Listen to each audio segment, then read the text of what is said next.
혹시 하루아침에 인생이 완전히 무너질 수 있는 투자가 있다는 사실 알고 계셨나요? 더 놀라운 건 지금 이 순간에도 수많은 사람들이 그 위험의 정중앙으로 스스로 걸어 들어가고 있다는 사실입니다. 사람들은 말합니다. 나만큼은 아닐 거야. 나는 운이 좋을 거야. 하지만 현실은 훨씬 더 잔혹합니다.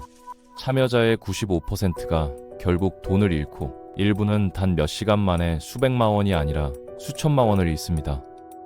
평범한 직장인이었다가 하루아침에 빚더미 위로 떨어진 사람들이 지금의 시대엔 더 이상 특별한 뉴스가 아닙니다. 오늘 우리는 바로 그 세계의 문을 열어보려 합니다. 주식 선물 거래, 고수익이라는 달콤한 말 뒤에 숨은 가장 빠르게 부자가 될 수 있지만 동시에 가장 빠르게 인생이 무너질 수도 있는 그 치명적인 시스템의 진짜 얼굴을. 자, 지금부터 시작합니다. 당신이 몰랐던 고위험 투자의 지하 세계.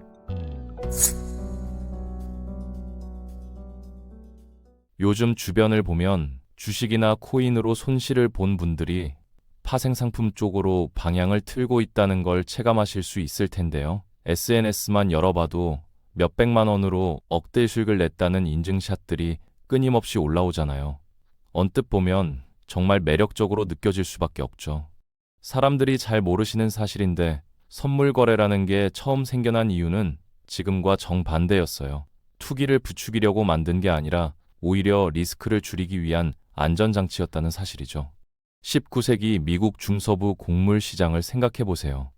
농부들은 수확기마다 가격 폭락 공포에 시달렸고요. 상인들은 갑작스러운 흉작으로 가격이 치솟으면 파산 직전까지 몰렸습니다. 이런 불안정한 상황을 해결하려고 나온 방법이 바로 미리 가격을 정해두고 거래하는 방식이었어요. 농민 입장에서 생각해 보시면 수확 전에 이미 판매가를 확정해 두니까 시세가 아무리 요동쳐도 안정적인 소득이 보장되는 효과가 있었던 것이죠. 1848년 시카고의 체계적인 상품 거래소가 문을 열면서 이 방식이 본격적으로 자리를 잡았어요. 처음엔 정말 곡물이나 가축 같은 실물 자산을 거래하는 목적으로만 쓰였습니다. 시간이 흐르면서 거래 대상이 점점 확대됐죠. 지금은 원유부터 금, 주식지수, 심지어 암호화폐까지 거의 모든 금융자산이 선물 시장에서 거래되고 있어요. 이 시장의 본질이 변한 건 실물이 필요 없는 투기 자본이 대거 몰려들면서부터입니다. 가격이 오를 것 같다는 생각이 들면 매수 포지션을 잡고 떨어질 것 같으면 매도 포지션으로 수익을 노리는 식으로 말이에요. 본래 해지 수단이었던 도구가 순수한 투기 도구로 탈바꿈한 시점이었습니다. 물론 지금도 제대로 된 목적으로 활용하는 분들이 있긴 하지만 대다수는 사실상 합법적인 도박판에 뛰어든 것과 다름없죠. 이 시장을 투기판으로 만든 가장 큰 요인은 바로 레버리지라는 마법 같은 장치예요. 이게 뭐냐면 소액의 보증금만 걸고 훨씬 큰 규모의 계약을 체결할 수 있게 해주는 시스템이죠. 예를 들어 볼까요? 1억짜리 포지션에 진입하려면 보통 주식처럼 1억을 전부 내야 할 것 같지만 선물은 그중 5%인 500만 원만 증거금으로 내면 돼요. 이게 바로 이심배 레버리지를 쓰는 방식입니다. 적은 돈으로도 엄청난 금액을 움직일 수 있으니까 사람들이 이성을 잃고 뛰어드는 것이죠. 더 놀라운 것은 상승장이든 하락장이든 상관없이 양방향 베팅이 가능하다는 점입니다. 오를 것 같으면 롱 포지션을 잡으면 되고요. 내릴 것 같다는 판단이 서면 숏 포지션으로 공매도하듯 접근하면 됩니다. 겉보기엔 완벽한 시스템처럼 보이죠. 하지만 여기엔 치명적인 함정이 숨어 있어요. 수익이 증폭되는 만큼 손실도 똑같이 증폭된다는 사실이에요. 24배 레버리지를 사용한다고 가정해 볼게요. 가격이 내 예상과 달리 단 5% 하락하면 어떻게 될까요? 증거금 500만 원이 통째로 사라집니다. 5%라는 변동폭은 주식이나 암호화폐 시장에서 하루에도 몇 번씩 일어나는 평범한 움직임이에요. 주식 투자라면 5% 떨어져도 계속 보유하면서 회복을 기다릴 수 있잖아요. 그런데 선물은 다릅니다. 반대 방향으로 조금만 움직여도 계좌의 돈이 실시간으로 증발해버리는 구조예요. 주식 시장엔 20배도 모자라서 50배, 심지어 100배까지 허용하는 상품도 있어요. 암호화폐 같은 경우엔 125배까지 가능한 곳도 있죠. 100배 레버리지를 사용하면 가격이 단 1%만 반대 방향으로 가도 원금 전체가 날아갑니다. 125배는 어떨까요? 0.7에서 0.8% 정도만 틀려도 게임 오버예요. 비트코인은 변동성이 워낙 심해서 하루에 2에서 3% 움직이는 건 일도 아니에요. 심할 땐 10% 넘게 요동칠 때도 있고요. 이런 환경에서 125배 레버리지를 쓴다는 건 진짜 동전 던지기 도박이나 다를 바 없습니다. 1억 원으로 100배 레버리지를 걸었을 때 가격이 1%만 상승하면 2억이 됩니다. 엄청난 매력이죠. 그런데 반대로 1%만 떨어지면 1억 원이 순식간에 공중분해돼요. 이게 이 시장의 냉혹한 현실이에요. 그리고 더 중요한 점은 선물 시장이 본질적으로 제로섬 게임이라는 사실이죠. 누군가 1천억을 벌어갔다면 그 돈은 다른 누군가가 잃은 돈이라는 의미입니다. 일부 선물 상품엔 만기일이라는 게 있어요. 주식은 보유하고 있으면 언젠가 회복될 가능성이라도 있잖아요. 하지만 선물은 정해진 날짜에 무조건 승부가 갈립니다. 장기 보유로 버티는 전략 자체가 불가능한 구조죠. 시간이 내 편이 아니라는 얘기예요. 또 하나 치명적인 점은 레버리지로 증폭된 손익이 실시간으로 정산된다는 사실입니다. 특히 암호화폐 파생 상품은 24시간 쉬지 않고 계좌를 감시하면서 손실이 발생하면 증거금에서 즉시 차감해요. 만약 계좌 잔고가 최소 유지 증거금 아래로 떨어지면 마진콜이 날아옵니다. 마진콜은 쉽게 말해서 더 이상 버틸 여력이 없으니 추가로 돈을 넣으라는 통보예요. 그런데 마진콜을 받고도 계속 가격이 불리하게 움직이면 포지션이 강제로 정리되면서 청산 처리됩니다. 더 큰 문제는 청산 시점엔 이미 시장이 급변해서 손실이 확정된 후라는 점이죠. 경우에 따라선 계좌의 돈이 전부 날아가는 것도 모자라 빚까지 떠안을 수 있어요. 감정 통제의 어려움도 무시할 수 없는 요소예요. 손실이 나기 시작하면 대부분의 사람들은 패닉 상태에 빠집니다. 이대로 가다간 큰일 나겠다는 두려움에 손절을 못하고 계속 버티다가 더 큰 손실로 이어지죠. 반대로 수익이 나면 더 벌 수 있을 것 같다는 욕심 때문에 적절한 타이밍에 매도하지 못하고요. 그러다 시장이 반전되면 수익이 다시 손실로 돌아서는 경우가 정말 흔합니다. 시장의 변동성이 커지면 개인은 물론이고 기업조차 순식간에 전 재산을 잃을 수 있어요. 대부분은 처음엔 소액으로 조금씩 수익을 내면서 자신에게 재능이 있다고 착각하게 됩니다. 그런데 선물의 끝은 청산이라는 냉정한 현실을 잊어선 안 돼요. 9번 연속으로 맞춰도 한 번 틀리면 모든 걸 잃게 되는 게 이 시장의 본질이에요. 통계를 보면 더 명확해집니다. 파생상품 거래에 뛰어든 개인 중 무려 93% 이상이 장기적으로 손실을 봤다는 데이터가 있어요. 10명 중 9명 이상이 결국 돈을 잃고 시장에서 퇴출당한다는 의미죠. 운 좋게 한두 번 수익을 낼 수는 있어도 단기적으로 봤을 때 92인이 잃고 3명이 버는 구조예요. 내가 그 3명에 들어가면 된다는 착각 때문에 대부분이 돈을 벌려고 도박판에 뛰어들었다가 원금도 잃고 심지어 대출받은 돈까지 전부 날려서 패가망신하게 되는 것이죠. 물론 실력만 뒷받침된다면 수백만 원으로 수십억을 만드는 것도 불가능한 일은 아니에요. 다만 이런 사람은 정말 100명 중 1명도 채 안 됩니다. 로또 당첨보다 조금 나은 수준이라고 봐도 무방하죠. 문제는 이런 극소수의 성공담만 보고 자신도 할 수 있다는 착각에 빠진다는 점이에요. 실력도 없이 무작정 뛰어들면 수익은커녕 결국 강제 청산당하는 게 정해진 수순입니다. 웬만하면 아예 시작조차 하지 않는 걸 강력하게 권장합니다. 무리하게 레버리지를 당기면 수년간 모은 돈을 하루아침에 날리는 건 물론이고 빚쟁이로 전락하거나 개인회생 신청까지 가는 사람들을 주변에서 어렵지 않게 볼 수 있어요. 오죽하면 원수에게 선물 옵션을 권하라는 말이 있을까요?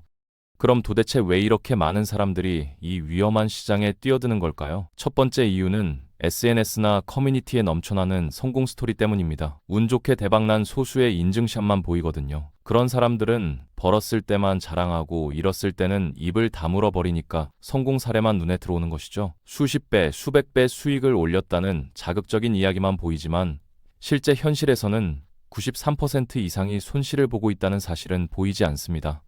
뇌과학적으로 봐도 인간은 소액을 크게 불린 성공 스토리에 도파민이 분비되면서 이성적인 판단 능력이 마비되곤 해요. 원금만 복구하면 그만두겠다는 도박 심리에 빠지거나 10명 중 수익 내는 1명이 내가 되면 되는 거 아니냐는 근거 없는 낙관론에 사로잡히는 것이죠. 두 번째 이유는 최근 주식이나 암호화폐가 많이 내리면서 이 손실을 메우려는 심리 때문입니다. 하락장에서도 공매도 포지션으로 돈을 벌 수 있으니까 매력적으로 보이는 것이죠. 주식이나 코인이 떨어져도 수익을 낼 수 있다고 생각하는 겁니다. 요즘 투자 커뮤니티나 암호화폐 관련 카페를 보면 현물로는 희망이 없다, 파생 상품으로 만회해야 한다는 글들이 자주 올라오는데요. 이런 심리 상태로 접근하면 무조건 패가망신하게 됩니다. 주식은 기다리면 회복될 가능성이라도 있지만 파생 상품은 한 번의 실수로 피땀 흘려 모은 돈이 순식간에 증발하니까요. 세 번째로는 수수료 문제를 간과하기 때문이에요. 선물은 거래할 때마다 수수료가 붙는데 레버리지를 사용하면 거래 금액 자체가 엄청나게 크잖아요. 그래서 수수료도 상당히 큽니다. 하루에 몇 차례씩 거래하면 수수료만으로도 상당한 출혈이 생겨요. 정보 비대칭 문제도 심각하죠. 개인들이 상대해야 할 경쟁자가 누구인지 생각해 보세요. 이 시장에서 개인이 맞서야 할 상대는 대형 금융기관, 글로벌 헤지펀드, 초고속 알고리즘 트레이딩 업체들입니다. 기관 투자자들은 개인보다 훨씬 빠르고 정확한 정보를 보유하고 있어요. 여러분이 뉴스를 확인할 때쯤이면 이들은 이미 포지션을 다 잡았을 가능성이 높죠. 정보 싸움에서 이미 출발선부터 뒤처지는 겁니다. 빅데이터와 슈퍼컴퓨터로 무장한 이들은 실시간으로 시세를 움직이면서 개인들을 먹잇감으로 삼습니다. 누군가 돈을 벌면 누군가는 반드시 돈을 잃어야 하는 제로섬 게임이죠. 실제 데이터를 봐도 알 수 있죠.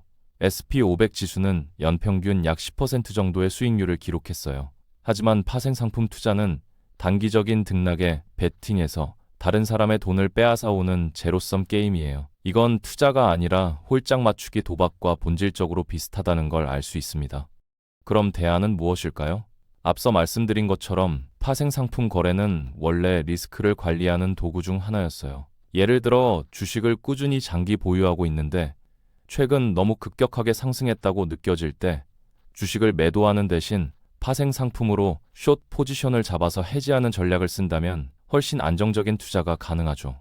하지만 아무것도 모르고 100만 원으로 몇 억을 만들었다는 신화 같은 이야기만 믿고 차트 공부하고 거래량 분석하면 부자가 될 수 있을 거라고 착각하면 안 됩니다. 선물의 끝은 결국 청산이에요. 100번 잘하다가도 한 번 실수하면 모든 걸 잃게 되는 냉정한 세계니까요.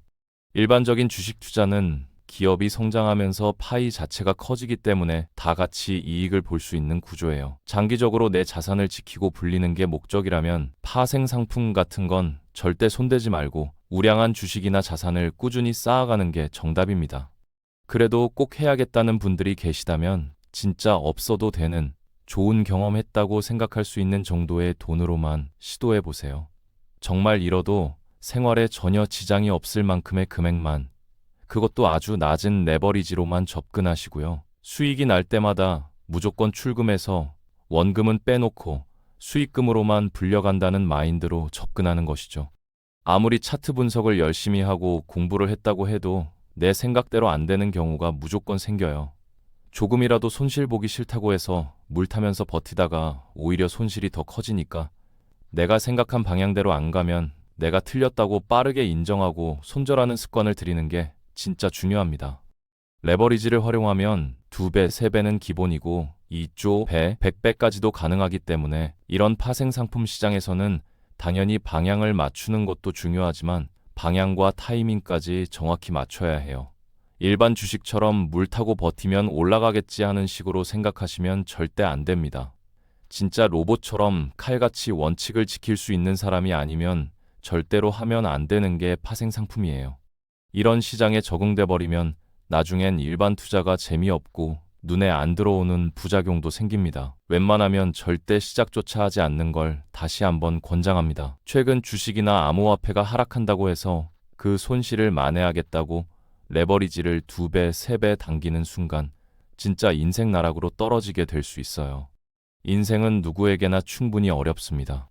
우리가 스스로 더 위험한 길을 선택할 필요는 없죠. 파생 상품으로 화려하게 성공한 사람들의 스포트라이트 뒤에는 말하지 못한 수많은 실패와 눈물, 그리고 조용히 사라진 이름들이 있습니다. 진짜 배울 것은 바로 그 그늘 속 이야기들입니다.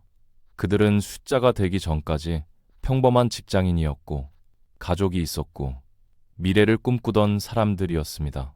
그리고 단 한 번의 선택이 그들의 삶을 완전히 바꿔버렸습니다.